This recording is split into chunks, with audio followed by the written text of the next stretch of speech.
All right, we are in Algebra 2. I'm yelling straight at Yesenia's face. We're trying this thing where we record on the Promethean board. It's not super sophisticated, but it is really nice to just upload a video like that. Today's date is the 7th of February. And I can actually right here. 7th of February 2023. All right, let's see with a fist of 5. How well do you remember how to complete the square from Algebra 1? I've seen some zeros. I've seen a negative 0. I don't understand the question. Yeah, I don't remember what we're talking about. I've seen a 5. Wow, this guy remembers it. I got you. You think so? Yeah. All right. So you're at a. So you're at like a. I think All right. we're here for half the game. Oh boy. All right. So. All right. So here, let's get this set up here. That's so cool. So let's complete the square. So the first title here is how do we complete the square? Yeah, it's gonna be really. Look at the change in the notes. It's okay. I'll try to live up to Anatoly's memory. All right.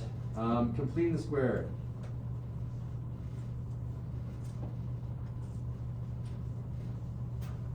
Let's see, now I'm being self-conscious. S-Q-U-A-R-E. All right. There were 4 steps for completing the square.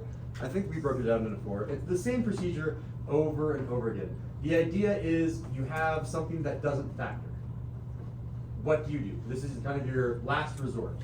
So let me give you an example. And I'll do probably instructions on the right and an example on the left. So I'll say, what if I had some sort of function like y equals making up a random number to make sure that it works out really disgusting. We'll say, I'm going to make it easy today. X squared plus 6x.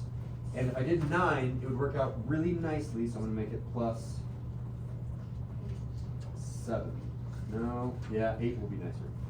I think 7 is factorable. This one, let's see, can you factor it? 2 and 4. Oop, that one factors. No, I want to make it not factored.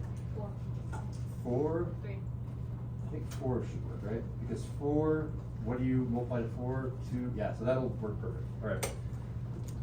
So, how do we complete the square for this? First, you kind of ignore this plus 4, and you can just kind of push it off to the side. We want to have something that looks like this. I'm going to do it geometrically and algebraically. You can choose whichever method you like the most. Geometrically, this is what we're doing. We are building pieces of a square. I'm going to say that my square looks like this. You'll recognize this. Oh, area model. X and X. It's super important that you remember this length and this length have to be the same in order for this to be called a square. This length and this length must also be the same in order for this to be a square. We can all nod our heads. The definition of a square is one side and the other side, they are congruent sides. That's a square. We're all nodding our heads, hopefully. All right. So let's go ahead and fill in. Each of these is going to have to be going into some of these boxes. So obviously x squared has to go right here. Everything looks peachy so far. How do I do the 6x? The 6x, I know that I'm going to have some sort of number here. Let me go ahead and preemptively say that's going to be a number. That's going to be a number. I need a number times an x. This is going to be something like, I don't know, 1x or 2x or 3x. What should go in that spot right there? And they have to add up to 6, right? And these two boxes will have to add up to 6x. So let's try something that's incorrect. This is incorrect. If you wrote 6x, well, this box over here has to match. Why? It has to match in order for these lengths to be the same. This would be 6x and this would be 6x because this length here would therefore be 6. 6 times x gives you 6x. So the only answer that makes sense is this has to be 3x, this has to be 3x to add up for a total of 6x. Right now that adds up to 12x, which is not okay. These have to add up to this middle term. So let's go ahead and say 3x and 3x, that is correct. 3x, 3x. Well, wouldn't that be 6x squared? No, because you're adding. So when you add them, yeah, you just get 3x plus 3x, and you don't change the power, you just say there's a total of 6x there. I didn't know we were adding. You're good, yeah. So everything inside of the area model, all of these are being added up. So in theory, you want that 4 to live there, but that won't work. We're just going to add our own piece. So let's do a quiet raise hand. What number goes up here at the top right? With a quiet raise hand. I see 2 people that are awake and know what's going on. Anyone aside from Ripley and Anatoly? I had 3 people, 4 people. Anatoly, what number goes right here? So should it be like 2? Careful. What number times x will give you 3x? Oh, like this. Oh, that's 3 then. 3, yeah. And if that length is 3, as I said at the very beginning, this length and this length have to be the same. This says x plus 3. This must also therefore say x plus 3. I mean, it's technically a plus 3 because it's a positive 3. So, the number that would complete the square, the magical piece right here, what number goes there with the quiet raised hand? What was it? 9. And that is the most important piece. Wait, That is the number that completes the square. Exactly. It doesn't match the 4. And that's okay. We're ignoring that 4 for now. Pretend that 4 didn't exist. Question, Ripley. Why is it not? Great question. Let's see if someone else can answer it. Ripley asked why this is 9. Go for it, Claire. Because 3 times 3. But so you multiply it. So you multiply the outsides and then you add up the insides. Okay. Yeah. Good clarification question. So this is how I'm building my perfect square. I'm taking all of this equation, I'm going to bring it down, and I'm now going to say, I'm essentially rewriting everything on the inside. I'm saying I have my blue x squared, I have a plus 3x, plus 3x. Notice that I'm just writing everything on the inside of my square. Jose's randomly looking at his lap, that makes total sense. And then I'm going to say plus 9.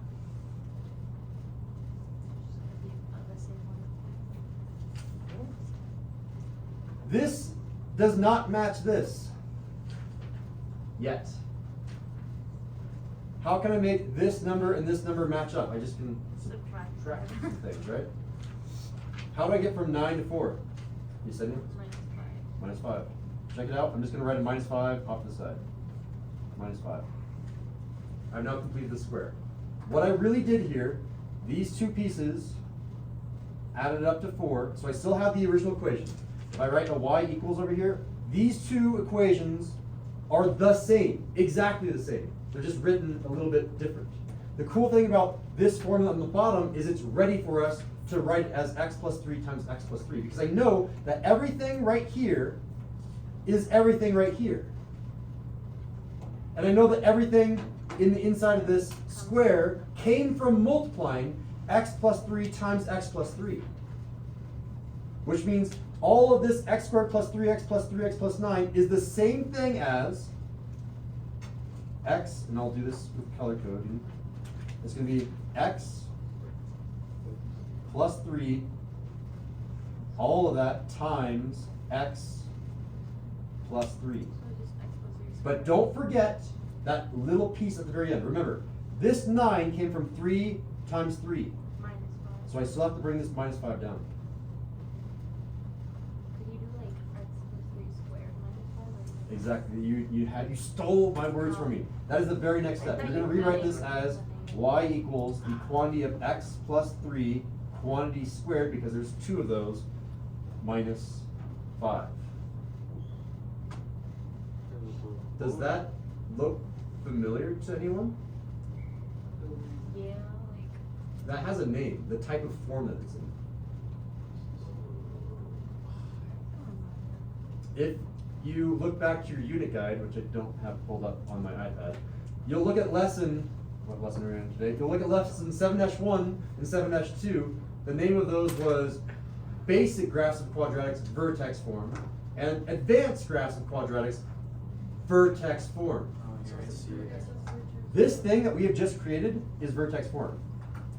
The name of this form is vertex form. What I am expecting you guys to do by the end of this lesson is to be able to take any standard form and convert it into vertex form, and then use your old skills and graph it.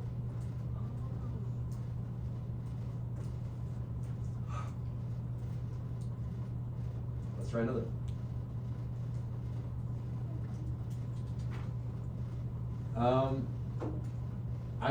I want to do it the same way. This way just makes so much sense to me, but there is a procedural way to do it, and I know some people do prefer the procedural way.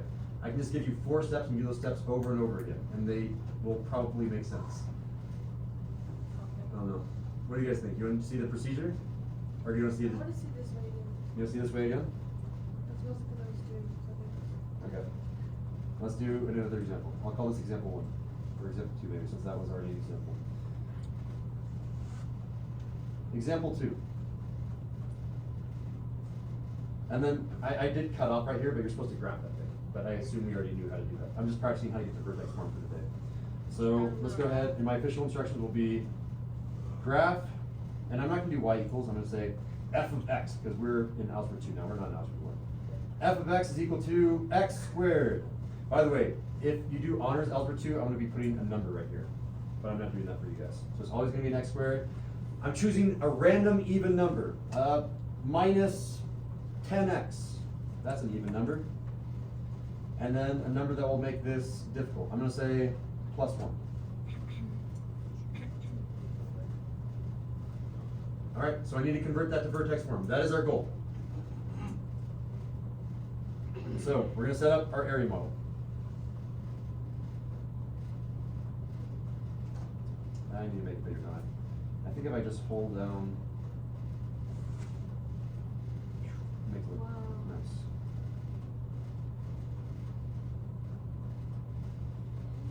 All right. You guys have seen this once before. Usually the first step is to bring our x squared down into the area model. I don't know which of these 4 boxes it should go in. Top left. You want to turn in the inbox at the bottom? Nice. X squared is indeed going to live here. What about this negative 10x? Where does it live? And that's kind of a tricky question. See if someone in the back left here can answer either Josue or Solomon, make sure they're awake. Solomon's like, please, Josue, please answer it, please, please, please. And Josue's like, Solomon, come on, man, you got this. Wait, what was the question? Where does this negative 10x go? And if you want to look at the previous example, what do we do with this 6x? Doesn't really go anywhere. We found 3 numbers that add up, 2 numbers that add up to 6. Yeah, so what are our 2 numbers are going to add up to negative 10x in this case? They have to be the same number. Negative 5. Negative 5x and negative 5x, where do they go? They go on the top. Top. It's on right. Top right, so right here and And bottom left. bottom left. Excellent. So that was the next step. So far we have filled in all of this information into our area model. Again, we're kind of ignoring that plus 1. Now I'm going to do the sides. I need to figure out what is that, what is that? Another quiet raised hand. What is that measurement? Here and here.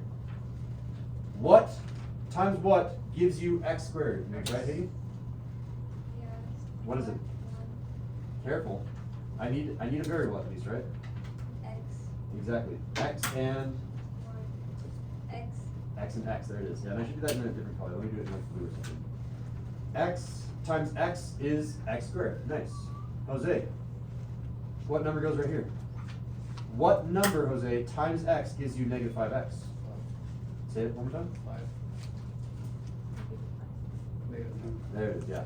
So we have negative 5, and because this length is x minus 5, Jose, this length is also, yeah, we have the negative 5 right there, so it's x minus 5. All right, Carlos is doing his quiz. Anatoly, let's see if he's awake. What number goes in the bottom right down here? 25. There it is. We say we have completed the square by adding 25. Notice there is no 25 up here. So we need to add our own 25. That's what it means to complete the square. So I'm going to come down here, and I'm going to rewrite my f of x. I'm going to rewrite, say f of x is equal to, I'm going to rewrite every single one of these 4 components down here. So there it goes. I'm going to rewrite my x squared, rewrite my minus 5x, rewrite my negative 5x, rewrite my plus 25, which was in red for whatever reason, so plus 25.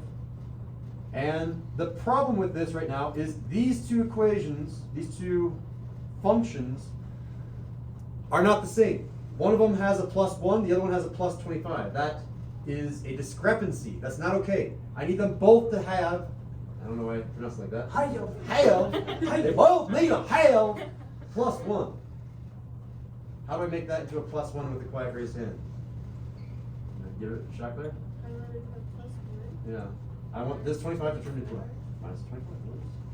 So I'm going to go ahead and write minus 24 because all of that turned into our plus 1. The cool thing about how I've written it so far is all of this is x minus 5 times x minus 5. All right, let's try our next line down. So f of x is going to be equal to what? You can just give me the answer now. This is the final vertex form. Still haven't heard from Solomon yet. He's the only one that I haven't heard from that is not doing your quiz. You want to give it a shot? X minus 5 squared minus 24. X minus 5 quantity squared minus 24. There it is. Nice. You guys picked that up way faster than you used to. You guys are getting smarter. This is good. Especially though. Yeah. Can I just skip taking notes? Can you skip taking notes? Yeah, keep taking notes. Oh. You guys keep taking. Yeah, because you hate No, my handwriting. no. I was just He gonna. enjoys it. Oh. Or I just wanted to. Yes, you can I'm take not saying notes it's yours. next lesson. Yeah. That's everything that I have for you guys. Really? I can give you the procedure as well if you'd like it. I'll give you one more example where I just write down a procedure instead of an area model. I know there's some people that really like that. One last example. I did say that we're going to spend a while doing notes today. There's usually 2 different ways of doing this type of problems. Let's do example 3. Bring the line on. Do what? Line make it like all the way down.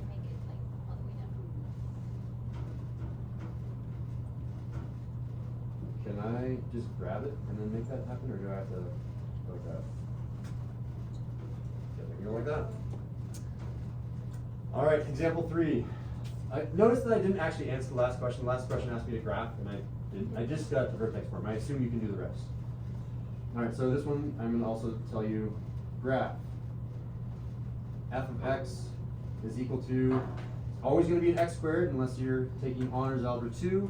2's an even number.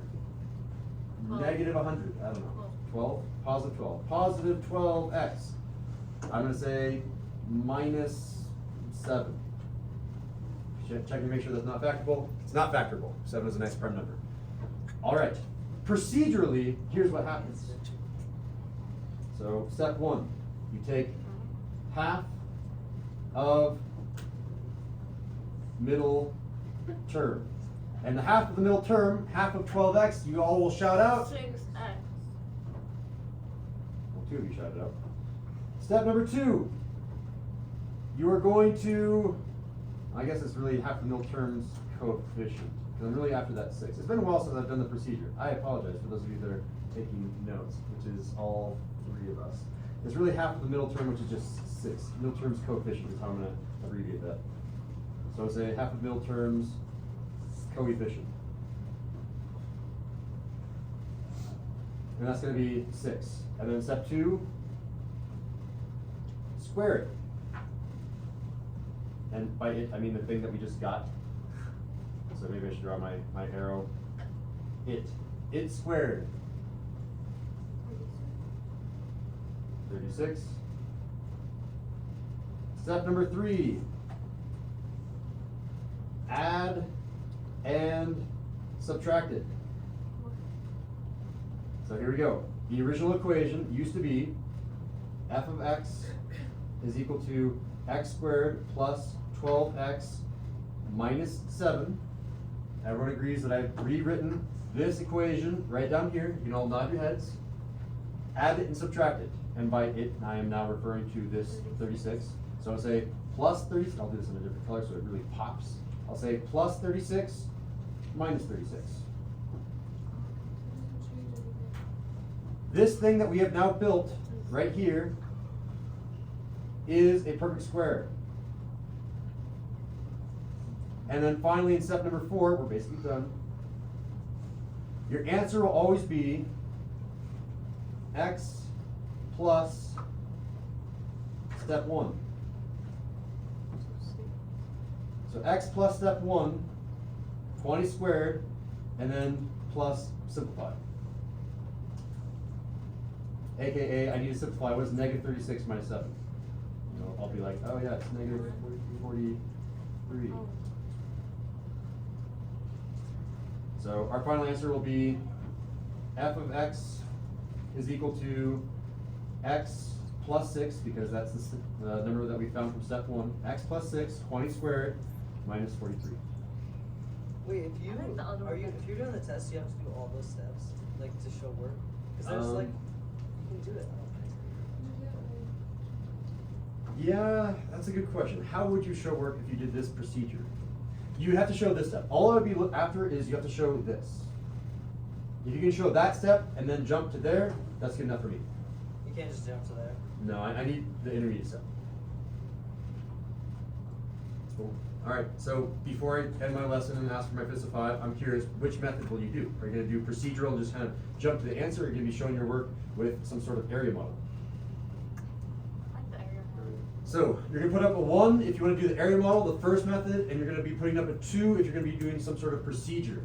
What if you like both? Right? Then you can pull up a 1 and a 2. I'm seeing a 1, 2. Decide. A 1 and a 2. A 1, a 1, a 1, a 2, a 1. Alright, 1s are a little bit more overpowering, and that's the way that makes sense to me the most. Alright, so let me get the fist of 5 though. How well can you complete the square and be able to convert these, I guess, what I call standard form into vertex form and then graph? I'm seeing a 5, 5, a 4, 4, 3, a 4, a 4, a 5, a 5, and a 4.